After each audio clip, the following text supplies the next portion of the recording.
feed a city?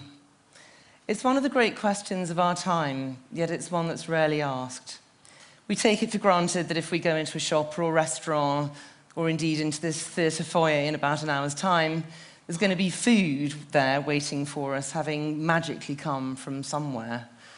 But when you think that every day for a city the size of London, enough food has to be produced, transported, bought and sold, cooked, eaten, disposed of, and that something similar has to happen every day for every city on Earth, it's remarkable that cities get fed at all. We live in places like this as if they're the most natural things in the world, forgetting that because we're animals and that we need to eat, we're actually as dependent on the natural world as our ancient ancestors were. And as more of us move into cities, more of that natural world is being transformed into extraordinary landscapes like the one behind me, a soybean field in Mato Grosso in Brazil, in order to feed us. These are extraordinary landscapes, but few of us ever get to see them. And increasingly, these landscapes are not just feeding us either. As more of us move into cities, more of us are eating meat, so that a third of the annual grain crop globally now gets fed to animals rather than to us human animals.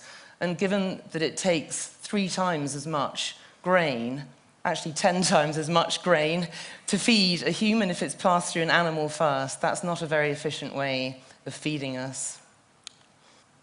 And it's an escalating problem too. By 2050, it's estimated that twice the number of us are going to be living in cities, and it's also estimated that there's going to be twice as much meat and dairy consumed. So meat and urbanism are rising hand in hand, and that's going to pose an enormous problem. 6 billion hungry carnivores to feed by 2050. That's a big problem, and actually, if we carry on as we are, it's a problem we're very unlikely to be able to solve. 19 million hectares of rainforest are lost every year to create new arable land, although at the same time we're losing an equivalent amount of existing arable to salinization and erosion.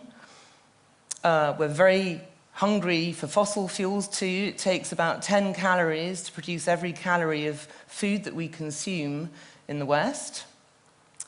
And even though there's food that we're producing at great cost, we don't actually value it. Half the food produced in the USA is currently thrown away. And to end all of this, at the end of this long process, we're not even managing to feed the planet properly. 1 billion of us are obese, while a further 1 billion starve. None of it makes very much sense. And when you think that 80% of global trade in food now is controlled by just 5 multinational corporations, it's a grim picture. As we're moving into cities, the world is also embracing a Western diet. And if we look to the future, it's an unsustainable diet.